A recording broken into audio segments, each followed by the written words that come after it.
Hello students and welcome to Math Weekly number 17. In this Math Weekly, our focus skill will be on measures formed by transversals and parallel lines. And by measures, we mean measures of the angles that are created. So there are some important vocabulary terms in this lesson. The first is parallel lines. Parallel lines are two or more straight lines that will never intersect, such as these two here. A transversal is a line that intersects or crosses over two or more lines. So this line here is the transversal because it's going through two other lines.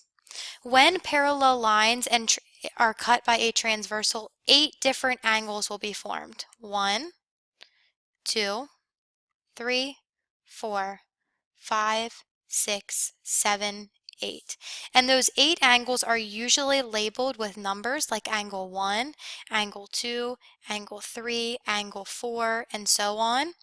Or they are labeled with points like A, B, C. So this angle, which we previously called angle 1, could also be called angle A, B, C.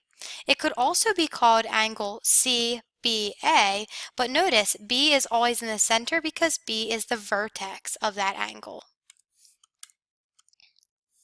There are some truths about the angles formed by parallel lines cut by a transversal.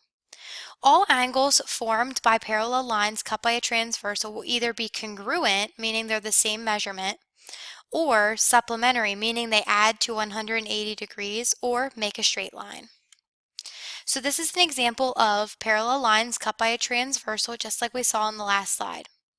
If the transversal is not perpendicular, meaning it's not 90 degrees and straight up and down, then all of the acute angles are congruent and all of the obtuse angles are congruent.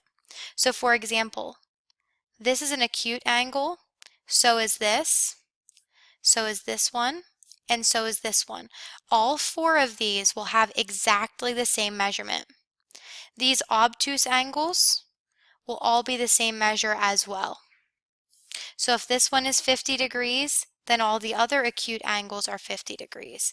And likewise for the obtuse angle if you know its measurement. If a transversal is perpendicular, meaning it's straight up and down, then every one of the angles will be 90 degrees. There are special names for congruent angles. Remember, congruent means the same measurement in degrees. There are 4 special names that we're going to go over in this lesson, and they are corresponding angles, vertical angles, alternate interior angles, and alternate exterior angles. Let's begin with corresponding angles. Corresponding angles are angles in the same relative position in relation to their vertex, and those are also congruent angles. So for example, let's look at number 1. Angle 1 is to the top right of the vertex where the lines cross. Down here, angle 3 is to the top right. So angle 1 and angle 3 are corresponding angles because they're both to the top right of the vertex. Similarly, angle 2 is to the bottom right, just like angle 4 is to the bottom right. So the measure of angle 2 is the same as the measure of angle 4 because they are corresponding angles. They're in the same relative position. Angle 5, which is the top left, is similar to angle 7, which is the top left. So that means that their relative positions are the same, they are corresponding angles, and that means that they have congruent measurements. And lastly, angle 6 and angle 8 are to the bottom left, so they have congruent measurements as well. Let's move on to vertical angles. Angles within the same vertex that are diagonal from each other are congruent angles. So for example, if you hone in just on this X where these two lines meet, and you go across the vertex from angle 1, you get angle 6. Angle 1 and angle 6 are the same measurement because they're vertical from each other. Some people say they look like mirror images. Similarly, this same set of lines has another set of vertical angles. Angle 2 and angle 5 have the same vertex, and if you look across from each other, they are vertical angles, so that means they're the same measurement. And we knew that because they're both acute angles. Down at the bottom, angle 3 and angle 8 are vertical because they're across from each other in the X, and angle 4 and angle 7 are vertical angles because they're across from each other. Vertical angles have the same measurements. Next, we have alternate interior angles. Just like interior paint paints the inside of your house, interior angles are found inside the parallel lines, so in this region here. Alternate interior angles are described by this statement. Angles inside the parallel lines on alternate sides of the transversal and parallel lines are congruent angles. So it has to be angles inside, like angle 2. Now angle 2 is an acute angle, and the only other acute angle inside of the parallel lines is angle 7. So angle 2 and angle 7 are congruent because they are alternate interior angles. Angle 3 and angle 6 are both obtuse angles inside the parallel lines, so they are called alternate interior angles because they are congruent inside the parallel lines. Lastly, we have alternate exterior angles. Angles outside the parallel lines on alternate sides of the transversal and parallel lines are congruent angles. So we have to look outside, now like 1 and 5 and 4 and 8. So let's start with angle 1. Angle 1 is an obtuse angle. It's bigger than 90 degrees. So is angle 8.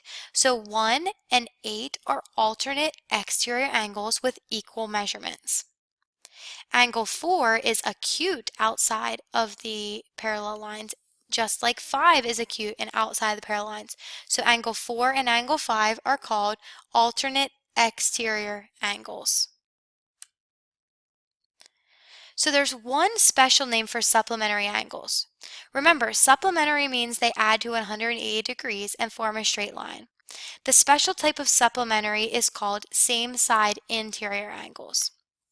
Let's begin though by looking at supplementary angles in general.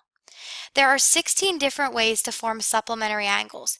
As long as one acute angle and one obtuse angle is chosen for non-perpendicular transversals, then supplementary angles will be formed. I'm going to show you 4 of the 16 examples. Angle 1 is right beside angle 2. Together they make this right side, the right side of this straight line. So that means that they make 180 degrees. They are supplementary. 3 and 7 are also forming a straight line. So notice, these two went up and down to create a straight line on the transversal. These two are going across to make the straight line of the parallel line. 4 and 8 are also supplementary. Any side-by-side angles will be. And 5 and 6 are also supplementary. Again, any side-by-side angles in parallel lines cut by a transversal will be supplementary. The special kind of supplementary angles are called same side interior. These are angles inside the parallel lines on the same side of the transversal. So again, we're looking at the inside ones, but they have to be side by side. 2 and 3, because this one's acute and this one's obtuse, these will be supplementary, same side, inside the parallel lines. 6 and 7 will also be supplementary, same side, inside. So to summarize what we've learned about transversals and parallel lines in Math Weekly 17, when 2 or more parallel lines are cut by a transversal, 8 angles are formed. Any pair of angles is either congruent or supplementary.